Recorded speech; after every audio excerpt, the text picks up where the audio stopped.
So let me clear up two things really quickly. I am not saying the game is bad, nor do I think the game is dying. Yu-Gi-Oh! Is a blast. I have tons of hours on Master Duel, on Sims, and paper play throughout the years. I love this game and I always will. However, the choices made in the last few years make it feel like Yu-Gi-Oh! Is slowly crumbling around itself after bad choice after bad choice. I don't see the Yu-Gi-Oh! TCG making any efforts to gain a new audience or sustain its current one. And I think it's fair to say if it isn't, that can't be great for the long term, right? The three places I think the Yu-Gi-Oh! TCG is failing is at the introductory level, the market level, and the competitive level. For introducing new players, Yu-Gi-Oh! Has maybe the most insane learning curve in a game ever. The rules of the game are simple, but memorizing every summoning type, all dispel and trap types, how the niche rules apply between stuff like activations, effects, soft and hard once per turn, damage steps, spell speed, targeting, banishing, sending to the graveyard, and why that's different than destroying, which also sends monsters to the graveyard.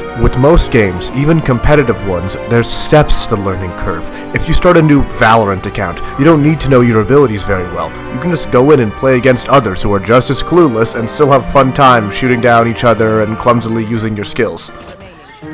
Get that kill! Boom! Yu-Gi-Oh! Doesn't have that. If you don't know what you're doing, you aren't allowed to play any more cards. You can't combo anymore and you just end on nothing and do very little.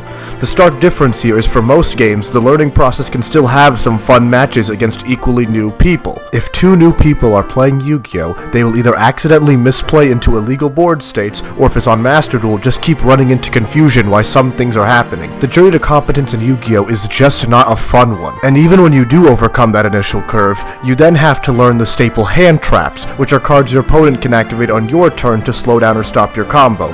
There's no indication they have them, so new players get consistently blindsided by them, which only adds to a sense of frustration and difficulty, since you can only learn these things through trial and error. This goes double for whole archetypes. When you play against a new deck, you sort of just have to do an educated guess where you interrupt and hope the random trap they use doesn't obliterate your entire board. This wouldn't be a big deal, but if you're playing online or something, you can run into 100 different decks with game plans you could not intuit and you just have to keep memorizing over and over. Going to locals to play people in person might be better since the people will be more understanding and try to help you through, but it's also more likely they're playing some more powerful decks. How is a new player supposed to know that since any random Xyz monster attacks, it makes Zeus and wipes their board? And I want to be clear, once you get a full understanding, the game is amazing. It's a ton of fun, but the process really isn't. Yu-Gi-Oh! Is also suffering at a market level. The game is ludicrously expensive right now, with things like the Sinful Spoils engine, bonfires, SP. It's only on one side of the globe. The OCG rarity model is superior in every way, and it's one thing for archetypes to be expensive, but when generic staples are, it makes even the weaker decks you might love feel like something is missing.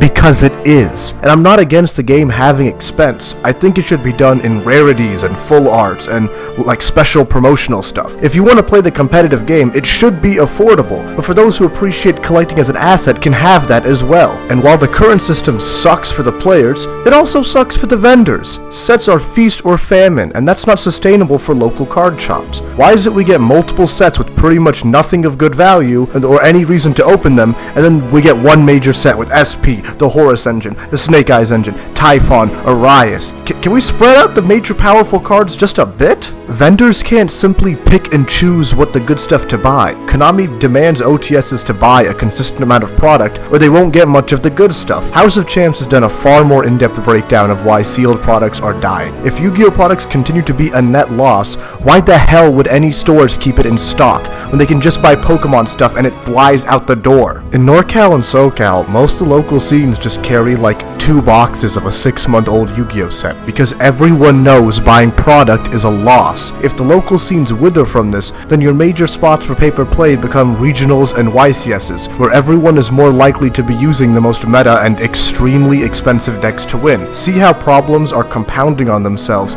if you're just trying to get deeper and deeper into the game? Speaking of the competitive level, there are very few resources on learning a deck beyond, here is a video of me reading the effects and showing you a game or two. Yu-Gi-Oh! Discord channels aren't much help, it's literally, here is a deck list. contest. Here is a spreadsheet. Good luck. We need to invest in some structure, article, guides that break down what the cards can do in a more dynamic manner. Why you run 2 or 3, what situations can it be used besides what the combo line can show you, and why specific sideboard techs in this deck are better than others. I won't go too much deeper into this. MBT has a video or two and some good responses to it. I would highly recommend. At the top end, the pricing just sucks ass. I've heard people say Takahashi didn't want cash prizing, but their source for this is a random TV tropes page that has no source of their own. If there are licensing reasons why it cannot happen, fine, but the current way still sucks. Instead of printing a 300th random dragon thing that you can't play, why not a full art of a classic card or staple or some other more iconic thing? The only reason a prize card has value is because you can only get it in a tournament, but because there are some every year, there's nothing inherently special about the 50th match winner. Give us a prize card that's exciting. Nobody enters a tournament hoping to win the prize card. They want to win, and the bonus just happens to be some random dragon. But imagine how exciting it would be if for one YCS season, the prize card was like a full art IP, or access code, or a classic that's still relevant like a feather duster. Instead, the prizing is like a switch in a game from 2018. If your deck and skills at the top, getting a booster box just isn't exciting. The full art idea would be better and wouldn't cost Konami any more money than the current garbage way. So I did a lot of complaining, but to tie this up, there are changes Konami needs to make if they want to try and actually bring new people in, and keep their game more sustainable for everyone else. The amount of rules and mechanics to learn can't be taken away, so instead make a product that makes it as painless as possible. The 2-player starter set is a great idea in theory, but in execution was complete trash. If you want to know how to execute that set much better, I made a whole video on that topic right here. But that still doesn't fix the big problem of the learning curve, so to fix that, maybe an alternative. Bring rush duels to America. Speeds duels were neat, but sort of felt like boneless TCG in my opinion. Rush is different enough with cool arts and prints to bring in a crowd and give players a more simplistic but still fast and exciting way to play Yu-Gi-Oh! And one way to simplify the game is you can add rotation, but I am not poking that hornet's nest today, so just ignore this last remark.